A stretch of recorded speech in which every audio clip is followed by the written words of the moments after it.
আজ আমরা যাব একজনের মরিচের জমিতে।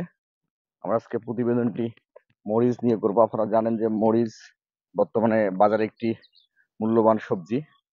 এটি আসলে মশলা জাতীয় একটি সবজি। এটি সবসময় চাষাবাদ হয়, সারা বছরই পাওয়া যায়। মরিচ চাষের উল্লেখযোগ্য জেলাগুলো হচ্ছে বগুড়া, জামালপুর, গাইবান্ধা, রংপুর, যশোর, কুড়িগ্রাম ইত্যাদি জেলায় মরিচ ব্যাপক আকারে চাষ হয়। তাছাড়া বাংলাদেশের মোটামুটি সব জায়গায় মরিচের চাষাবাদ হয়।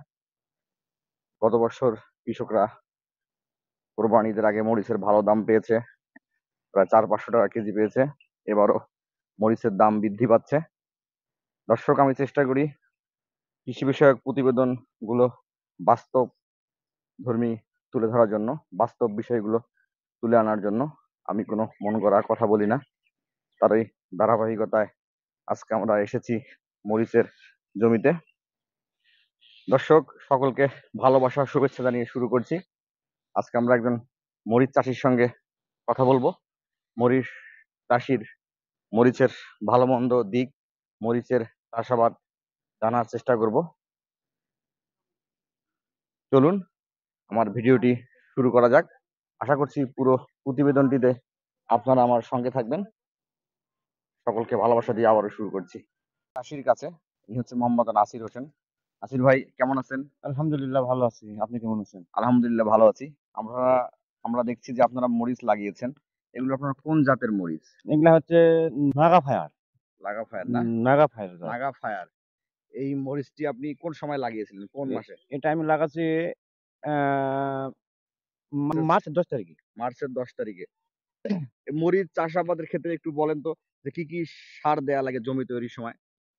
আমি তো অনেক প্রকার সার দিছি। প্রথমত আ ডিএপি, টিএসপি, পটাশ, তার মধ্যে জৈব সার, পাউশ, আ গরুর গোবর যেটা বলে সেটা। আর এমনি বাজারে কিছু জৈব সার পাওয়া যায়। তারপরে অনুখাদ্য যেমন হলো জিঙ্ক, বোরন, দস্তা এই জাতীয় কিছু দিয়ে এগুলো জমি কি চাষ সব করছি আমি। জমি চাষ করার সময় দিয়েছেন? হ্যাঁ, জমি চাষের সময় তারপরে দিছি। মালচিং দিয়েছেন। তারপরে মালচিং করেছি আমি। মালচিং দিয়ে কি আপনার মালচিং দিতে আপনার উপকারিতা কি? মালচিং এর উপকারিতা আমি দেখতে পাচ্ছি যে ওই হলো গাছের গোড়াতে পানি বসে না, একটু ঘাস হয় না। মানে আগাছা কম হ্যাঁ, হয়। আগাছা কম আর হয় এই মালচিং আরকি। না থাকলে আগাছা বেশি থাকার বেশি কারণে হয়। পোকামাকড় বেশি হয়। আপনার আক্রান্ত খাবারগুলো হচ্ছে গাছ খেতে পারে না, আগাছাগুলো খাবারগুলো খেয়ে নেয়। হ্যাঁ, হ্যাঁ, হ্যাঁ, হ্যাঁ। আপনার এখন পর্যন্ত মরিচের আপনার কত শতক জমি এটা? এটা আমার হলো ১৮ শতক জমি। 18 শতক জমিতে। আপনি এখন পর্যন্ত কত টাকার মরিচ বিক্রি করেছেন এই যে আমি মার্চে লাগানোর পরে? মার্চ থেকে পর্যন্ত আমি ৯ মণ বিক্রি করছি। মরিচ ও মুঙ্গে গেলে গড় টাকা বিক্রি করেছি ৳৩২,০০০।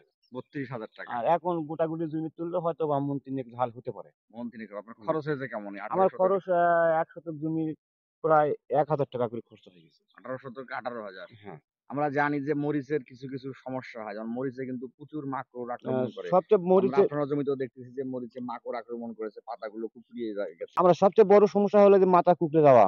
আমার এই ১ম মরিচ চাষ করা এইজন্য। এই ১ম মরিচ চাষ। হ্যাঁ, আপনার এটা আরো কতদিন থাকবে? থাকবে গাছ যে কটা ভালো আছে এরকম যদি থাকে তাহলে আরো ২-৩ মাস থাকবে।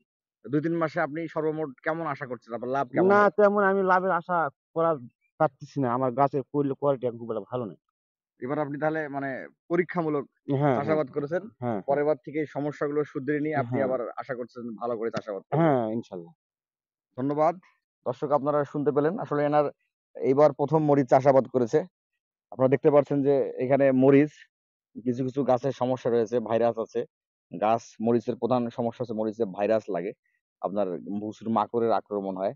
আসলে কৃষক এইবার ১ম চাষাবাদ করেছে।